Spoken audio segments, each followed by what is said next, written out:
What's up guys, TristanDubois here with another Destiny video, and today I'm going to show you our variation on the strategy for killing Crota in the hard mode. And this helps out a lot if you need some wiggle room because things keep going wrong. So I'm going to explain this as I go just to help you guys out. So you're going to need as many Defender Titans with Gjallarhorn as you can, and at least one Hunter using Arcblade. This is very important in the beginning because you're going to want to have your Titans running the Blessing of Light on their bubbles.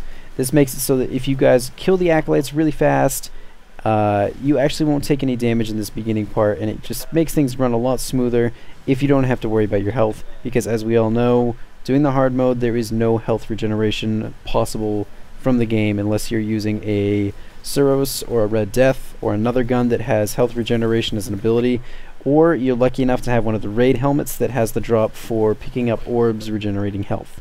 I think also the Titan Glass House helmet will do that as well. So as soon as you've cleared these people out in your teams already, you're going to want to go to the middle. We've taken the middle strategy and we've adopted it a little bit, just kind of changed it to fit our needs here, and I'm going to explain some of the benefits right now.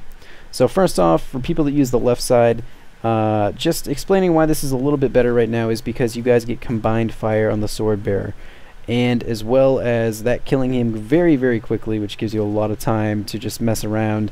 It keeps you out of range of the boomers, so it's a win-win at this time. So until there's another way to do it, all you people that are big lefties, too bad. Now the other thing that we've done is we've spawned a bunch of orbs just all over the place. Now you can see the overhead view over where Crota spawns. There's a ton of orbs up here. This isn't even the most we've had, but this helps out a ton in terms of dealing damage on him. You also spawn them down below where you saw me pick them up earlier, but point being, get up here with your Hunter, go invisible so you can get the max amount of time killing him, then have your friends drop him with the Gjallarhorn. Now if you attack cancel here by hitting right trigger and then super, you can do a lot of damage, and because you can get your super back so quickly here, you can do it over and over and over again. Just make sure you're really careful, you don't push too hard to get those hits, and then just do as much damage as you can in the very first sword, and you're going to see why this is really important in a sec. Now when you're retreating, if you can have one of your Titans go ahead and just move forward under those steps and put down their bubble, it gives you a lot of cover, and if we're doing this later on in the raid and there's more swords that have gone by, you may not have health, and this keeps you from dying quite often.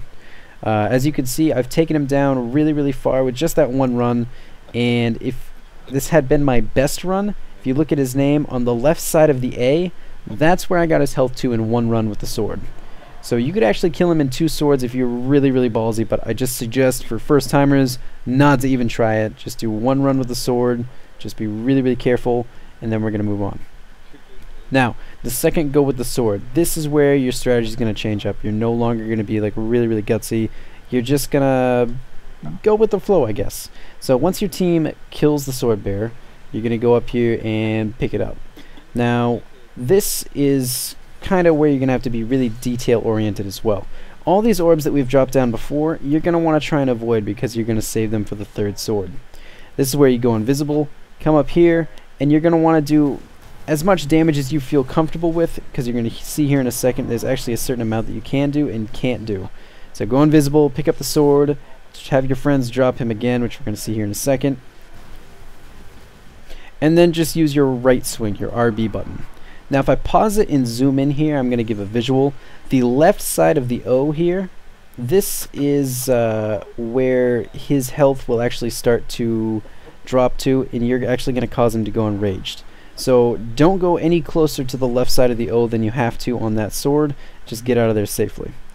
Now after you get the second sword used up completely, this is where you're going to start spawning ogres. Now this is a pain for anyone that's done this before. Ogres take out your health really fast. They take out your shield really fast, and they like to hide. So having a Hunter that can go invisible and scout out their position helps out a lot, as well as having your entire team having Gjallarhorns, which we're really fortunate that most of us had a Gjallarhorn. I think there was one person that was using a Hunger of Crota, and that was about it. But coming back from here, I'm just going to say too, if you have the Helm of Saint 14 like my friend here does, This helps for the people that are running the Suros, because the thralls will run in during the ogre phase, and if they run through that bubble, they go completely blind, and it leaves you just the ability to pick them off with the Suros and get your health back really fast. So teammates help teammates. It's very important during this raid.